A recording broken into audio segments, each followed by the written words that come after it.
Hello friends, welcome to our YouTube channel teaching exam overload. दोस्तों, आज के session के अंतर्गत आपकी जो सीटेट दिसंबर 2023 की क्लासेस चल रही हैं, उसमें आज आपकी एसएसटी की जो नई क्लासेस चल रही हैं उसमें आज आपकी सेकंड क्लास है, जिसमें हम क्या कर रहे हैं, चैप्टर वाइज हम एमसीक्यूज़ लगवाते हैं। और उसके अंतर्गत आज आपको क्लास 6 एनसीईआरटी हिस्ट्री के चैप्टर नंबर 2 के एमसीक्यूज़ लगवाए जाएंगे, और जिस चैप्टर का नाम है आरंभिक मानों की खोज में। तो आज का हमारा टॉपिक क्या है, आरंभिक मानों की खोज में। और आप हमारी थ्योरी क्लास पढ़ने के बाद हमारी एमसीक्यूज़ जो सीरीज़ चल रही है इसको देख लेंगे, तो आपका एसएसटी 100% क्लियर हो, आपका एसएसटी 100% तैयार हो जाएगा। किसी भी पेपर के लिए एसएसटी तैयार हो जाएगा। चलिए फिर सेशन को शुरू करने से पहले हमारी एक रिक्वेस्ट है कि हमारे चैनल को लाइक करें, सब्सक्राइब करें तथा ज़्यादा से ज़्यादा शेयर करें। चलिए देखते हैं इसमें पहला इंपॉर्टेंट प्रश्न क्या था। पहला प्रश्न है कि बुर्जहोम किस प्रकार का स्थल है। यहाँ किस प्रकार का दे दिया गया है, बुर्जहोम कहाँ का स्थल है। पहला प्रश्न क्या है, बुर्जहोम कहाँ का स्थल है, बताइए। कश्मीर, मध्य प्रदेश, महाराष्ट्र या गुजरात, बताइए। बुर्जहोम कहाँ का स्थल है, तो कहाँ का स्थल है, बुर्जहोम कश्मीर का स्थल है। मध्य प्रदेश का कौन सा है, बहुत इंपॉर्टेंट है, भीमबेटका। महाराष्ट्र का कौन सा हो जाएगा, इनाम गाँव, बहुत इंपॉर्टेंट स्थल है, ध्यान रखिएगा। तो बुर्जहोम कहाँ का है, कश्मीर का स्थल है। आगे देखते हैं, नवपाषाणकालीन स्थल दिए गए हैं, क्योंकि जो बुर्जहोम है यह कश्मीर का नवपाषाणकालीन स्थल है, ध्यान रखिएगा। यह कश्मीर का क्या है, नियोलिथिक अर्थात नवपाषाणकालीन स्थल है। देख लेते हैं और कुछ दिए गए हैं। कोल्डी हवा प्रयागराज उत्तर प्रदेश में जो पड़ता है, यह भी नवपाषाणकालीन स्थल है। चिरांद कहाँ पड़ता है, बिहार में पड़ता है, यह भी नवपाषाणकालीन स्थल है। और मेहरगढ़ पाकिस्तान पड़ता है, यह भी नवपाषाणकालीन स्थल है। तो कितने नवपाषाणकालीन स्थल के बारे में आपने पढ़ा, कोल्डी हवा जो कि उत्तर प्रदेश में पड़ता है, चिरांद बिहार में, मेहरगढ़ पाकिस्तान और बुर्जहोम कश्मीर में। आगे देखते हैं, अगला प्रश्न है, भीमबेटका है एक। भीमबेटका क्या है, पूरा पाषाणकालीन स्थल, नवपाषाणकालीन स्थल, मध्य पाषाणकालीन स्थल या फिर इनमें से कोई नहीं, बताइए। भीमबेटका क्या हो जाएगा, इसमें नवपाषाणकालीन स्थल है, नहीं। मध्य पाषाणकालीन स्थल भी नहीं है। भीमबेटका पूरा पाषाणकालीन स्थल है, भीमबेटका पूरा पाषाणकालीन स्थल है। और यह कहाँ है, यह एमपी में है, ध्यान रखिएगा, ये एमपी में है। इसको इंपॉर्टेंट कर लीजिएगा, बहुत इंपॉर्टेंट स्थल है भीमबेटका, पूरा पाषाणकालीन स्थल है और मध्य प्रदेश का है। अब इसमें दिया गया है शुंगी कर्नाटक, कुर्नूल आंध्र प्रदेश में पड़ता है और भीमबेटका मध्य प्रदेश में। यह सब पूरा पाषाणकालीन स्थल है। तो पूरा पाषाणकालीन स्थल कितने हो गए, 3 और बता दिया हमने। हुशुंगी कहाँ है, कर्नाटक में है। कुर्नूल कहाँ है, आंध्र प्रदेश में है। और भीमबेटका मध्य प्रदेश में है। ये सब पूरा पाषाणकालीन स्थल है। आगे देखते हैं, अगला प्रश्न है कि दबाव शल्क तकनीक है, बताइए। दबाव शल्क तकनीक जो है वह क्या है, मनके बनाने का तरीका है, पत्थर के औजार बनाने का तरीका है, आहत सिक्के बनाने का तरीका है या फिर इनमें से कोई नहीं, बताइए। जो दबाव शल्क तकनीक है यह क्या है, क्या यह मनका बनाने के तरीके हैं, नहीं। आहत सिक्के बनाने के तरीका भी नहीं है, ना नापदीज भी नहीं होगा, क्या हो जाएगा, पत्थर के औजार बनाने का एक तरीका है। अभी आप नीचे पढ़ेंगे, पत्थर के औजार 2 तरीके से बनते थे पूरा पाषाण काल अर्थात पाषाण काल में, और उनमें से एक तरीका है दबाव शल्क तकनीक, और यह पत्थर के औजार के बनाने का तरीका है। तो इसका उत्तर क्या हो जाएगा, ऑप्शन नंबर 2। आगे देखते हैं, इसके बारे में कुछ डिस्कशन दिया गया है। पाषाण उपकरणों को प्रायः 2 तरीके से बनाया जाता था।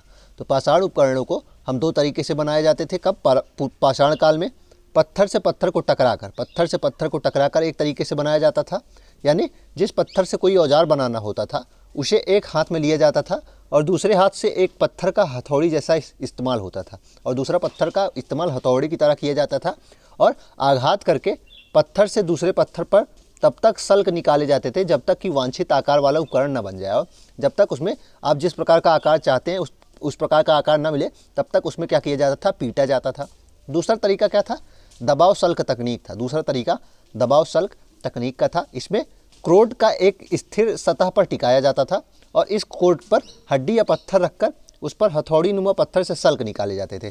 इसमें क्या होता था, क्रोड को एक स्थिर सतह पर टिकाया जाता था, मतलब आपको जिस प्रकार की आकृति बनवानी होती थी उस क्षेत्र में क्या किया जाता था, एक स्थिर सतह पर टिकाया जाता था और इस क्रोड पर हड्डी या पत्थर रखकर, और इस क्रोड पे क्या किया जाता था, जिस चिन्ह पे आपको क्या विभिन्न आकृतियाँ बनवानी होती थी, जैसे कि कुल्हाड़ी की ऐसी आकृति मान लीजिए बनवानी होगी, तो यहाँ क्या किया जाता था, इस पे क्रोड को टिकाकर इस पे हड्डी और पत्थर रखकर और हथौड़ी नुमा पत्थर से सल्क निकाले जाते थे। इसमें हथौड़ी नुमा पत्थर से सल्क निकाले जाते थे और इसे क्या कहा जाता था, दबाव शल्क तकनीक। तो हमारा प्रश्न क्या था, दबाव शल्क तकनीक क्या है, तो यह पत्थर के औजार बनाने का एक तरीका है। और पत्थर के औजार कितने प्रकार से बनते थे, 2 प्रकार के बनते थे, 2 प्रकार से बनते थे। आगे देखते हैं, अगला प्रश्न है, आग की खोज किस स्थल से माना जाता है। आग की खोज किस स्थल से माना जाता है, क्या यह कुर्नूल हो जाएगा, चिरांद हो जाएगा, हशुंगी हो जाएगा या ब्रह्मगिरी, बताइए। ब्रह्मगिरी कहाँ पड़ता है? कर्नाटक में, इसको नोट कर लीजिएगा। ब्रह्मगिरी कहाँ पड़ता है? कर्नाटक में पड़ता है। हुशुंगी भी कर्नाटक में पड़ता है। चिरांद को आपने पढ़ाया गया है, आपको अभी ऊपर पढ़ाया गया, बिहार में पड़ता है, ये बिहार का नवपाषाणकालीन स्थल है। कुर्नूल कहाँ पड़ता है? आंध्र प्रदेश में पड़ता है। कुर्नूल आंध्र प्रदेश में पड़ता है, नोट कर लीजिएगा। ब्रह्मगिरी कर्नाटक, हुशुंगी कर्नाटक, चिरांद बिहार और कुर्नूल कहाँ है? कुर्नूल आंध्रा में है। अब इसमें प्रश्न क्या पूछा है? प्रश्न पूछा है आग की खोज किस स्थल से मारी जाती है? क्या वह ब्रह्मगिरी कर्नाटक? नहीं। हशुंगी कर्नाटक? नहीं। चिरांद बिहार? नहीं। कुर्नूल आंध्र प्रदेश से, आग की खोज कुर्नूल आंध्र प्रदेश से मानी जाती है। आग के साक्ष्य यहीं से मिले थे, तो नोट कर लीजिएगा। एनसीईआरटी के अनुसार आग की खोज कुर्नूल आंध्र प्रदेश से मानी जाती है। आगे देखते हैं। अगला प्रश्न है कि मानव इतिहास की 99% कहानियाँ किस कालखंड में घटित हुई हैं? बताइए। मानव इतिहास की लगभग, मतलब लगभग पूरी कहानियाँ किस कालखंड में घटित हुई हैं? क्या वह पूरा पाषाणकालीन स्थल है, पूरा पाषाणकालीन समय में, नवपाषाणकालीन समय में, मध्य पाषाणकालीन समय में, या फिर इनमें से कोई नहीं? बताइए। पूरा पाषाण काल में घटित हुई हैं, नवपाषाण काल में घटित हुई हैं, या फिर मध्य पाषाण काल में? तो इसका उत्तर क्या हो जाएगा? नवपाषाण काल नहीं होगा, मध्य पाषाण काल भी नहीं होगा। क्या हो जाएगा इसका उत्तर? पूरा पाषाण काल। मानव इतिहास की लगभग 99% कहानियाँ पूरा पाषाण काल में ही घटित हुई हैं, इसको नोट कर लीजिएगा। लगभग कहानियाँ पूरा पाषाण काल में ही घटित हुई हैं। आगे देखते हैं। अगला प्रश्न है मेसोलिथ एक अन्य नाम है। बताइए। मेसोलिथ एक अन्य नाम किसका है? वह किसका है? पूरा पाषाण काल का, नवपाषाण काल का, मध्य पाषाण काल का, या फिर इनमें से कोई नहीं? बताइए। मेसोलिथ क्या है? मेसोलिथ एक अन्य नाम है किसका? मध्य पाषाण काल का। ध्यान रखिएगा, किसका नाम है एक अन्य? मध्य पाषाण काल का। नवपाषाण का क्या है? नियोलिथिक। नवपाषाण काल का क्या है? नियोलिथिक। और पैलियोलिथिक है पूरा पाषाण काल का। पूरा पाषाण काल का क्या हो जाएगा? पैलियोलिथिक। नवपाषाण काल का नियोलिथिक। और मेसोलिथ किसका है? मध्य पाषाण काल का। चलिए इसके बारे में हम डिस्कशन कुछ देख लेते हैं। डिस्कशन है, हम जिस काल के बारे में पढ़ रहे हैं, पुरातत्वविदों ने उनके बड़े बड़े नाम रखे हैं। आरंभिक काल को वे पूरा पाषाण काल मानते हैं, और आरंभिक काल को वे क्या कहते हैं? पूरा पाषाण काल कहते हैं। यह दो शब्दों से बना है, पूरा यानी प्राचीन और पाषाण यानी पत्थर। पूरा पाषाण दो शब्दों से बना है, पूरा यानी प्राचीन और पाषाण यानी पत्थर।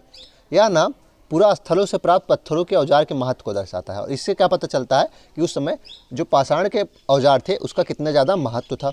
पूरा पाषाण काल को 20 लाख साल से 12,000 साल पहले के दौरान माना जाता है। उसका कालखंड क्या है? पूरा पाषाण काल का 20 लाख से 12,000 वर्ष तक है।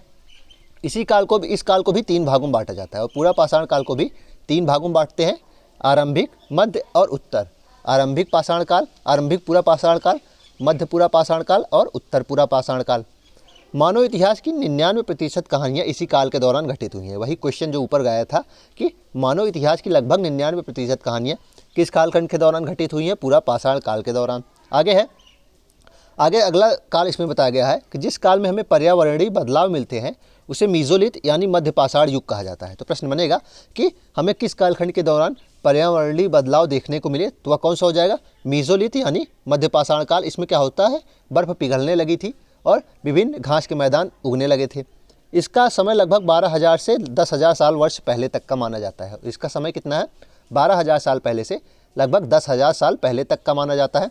इस काल के पाषाण औजार आमतौर पर बहुत छोटे होते थे, और इस समय के जो औजार बनने लगे थे वे छोटे बनने लगे थे, क्योंकि घास के मैदान के कारण क्या हुआ था? जानवर की जो हाइट आदि होती थी वह छोटी होने लगी थी। इन्हें माइक्रोलिथ यानी लघु पाषाण कहते थे, और जो छोटे औजार थे इन्हें क्या कहा जाता था? माइक्रोलिथ यानी लघु पाषाण कहा जाता था। प्रश्न बनेगा माइक्रोलिथ किस समय प्रसिद्ध था? तो वह मध्य पाषाण युग या फिर मेसोलिथ। और ये भी प्रश्न बन सकता है पर्यावरणीय बदलाव कब हुए? तो वह मेसोलिथ में हुए। ये भी प्रश्न बन सकता है। प्रायः इन औजारों में हड्डियों या लकड़ियों के मुट्ठे लगे हसिया और आरी जैसे औजार मिलते हैं, और इसमें विभिन्न प्रकार के क्या है? लकड़ियों के मुट्ठे लगे हसिया और आरी जैसे औजार मिलते हैं। साथ साथ पूरा पाषाण युग वाले औजार भी इस दौरान बनते थे, और जो पहले औजार बनते थे उसी प्रकार का भी औजार बनते थे। आगे है कि अगले युग की शुरुआत लगभग 10,000 साल पहले होती है, इसे नवपाषाण युग कहा गया। तो नवपाषाण युग का समय कब से स्टार्ट होता है? 10,000 वर्ष पूर्व से चालू होता है। आगे देखते हैं। अगला प्रश्न है कि महाराष्ट्र का पटनेपुरा स्थल किस लिए प्रसिद्ध है? बताइए। महाराष्ट्र का जो पटनेपुरा स्थल है वह किस लिए प्रसिद्ध है? महापाषाण के लिए, शुतुरमुर्ग के अवशेष के लिए, धान के साक्ष्य के लिए, या फिर इनमें से कोई नहीं? बताइए क्या हो जाएगा। महाराष्ट्र का पटनेपुरा स्थल है वह किस लिए फेमस है? महापाषाण काल के लिए नहीं। धान के साक्ष्य के लिए तो कोल्डी हवा फेमस है, जो क्या है, जो कहाँ पड़ता है? उत्तर प्रदेश, प्रयागराज में पड़ता है, और नवपाषाण कालीन स्थल है ना, अभी ऊपर आपने पढ़ा है, धान के साज के लिए वह फेमस है। इनमें से कोई नहीं होगा। पटने जो पूरा स्थल है वहाँ शुतुरमुर्ग के अंडों के अवशेष मिले हैं। तो पटने में क्या हुआ है, शुतुरमुर्ग के अंडे के अवशेष मिले हैं। देख लीजिए, नीचे दिया गया होगा। भारत में पूरा पाषाण युग के दौरान शुतुरमुर्ग होते थे। महाराष्ट्र के पटनेपुरा स्थल में शुतुरमुर्ग के अंडों के अवशेष मिले हैं। इनके कुछ छिलकों पर चित्रांकन भी मिलता है और इनके छिलकों पर चित्रांकन भी किया जाता था और इन अंडों से मनके भी बनाए जाते थे। ध्यान रखिएगा, इन अंडों से उस समय मनके भी बनाए जाते थे। तो पटनेपुरा स्थल क्या है, महाराष्ट्र का है और किसके लिए फेमस है, शुतुरमुर्ग के अंडों के अवशेष के लिए फेमस है। आगे देखते हैं। अगला प्रश्न है कि मध्य पाषाण काल की अवधि कितनी है। बताइए, मध्य पाषाण काल की अवधि कितनी है। 12,000 से 10,000 वर्ष पूर्व, 15,000 से 12,000 वर्ष पूर्व, 20,000 से 10,000 वर्ष पूर्व, या फिर इनमें से कोई नहीं। बताइए, अभी आपने ऊपर पढ़ा ना, ये देखिए, मध्य पाषाण काल की अवधि लगभग 12,000 साल पहले से 10,000 वर्ष पूर्व तक मानी जाती है। तो इसका उत्तर क्या हो जाएगा, इसका उत्तर ऑप्शन नंबर 1 हो जाएगा ना, कि 12,000 से 10,000 वर्ष पूर्व तक। तो मध्य पाषाण काल की अवधि क्या है, 12,000 से 10,000 वर्ष पूर्व तक। और इसमें 2 इंपॉर्टेंट पॉइंट्स हैं कि माइक्रोलिथ्स अर्थात लघु पाषाण का यूज इसी समय में हुआ और पर्यावरणीय बदलाव इसी समय पे हुए थे। ध्यान रखिएगा। चलिए फिर देख लेते हैं अब इसके कुछ मैप जो दिए गए थे, उसमें कुछ जो चीज़ें दी गई थी, जैसे कि बुर्ज होम दिया गया है, इसको आप देख लीजिएगा। मेहरगढ़ पाकिस्तान, बुर्ज होम कश्मीर, कोल्डी हवा महागढ़ा, ये सब क्या दिए गए हैं, बताया गया है कि जो रेड ट्रायंगल दिखाया जाएगा वो पूरा पाषाणकालीन स्थल, जैसे कि हुसुंगी कर्नाटक, कुन्नूल आंध्र प्रदेश। नव पाषाणकालीन क्या है, ब्लू स्क्वायर दिखाया जाता है, जैसे कि हल्लूर, पयमपल्ली।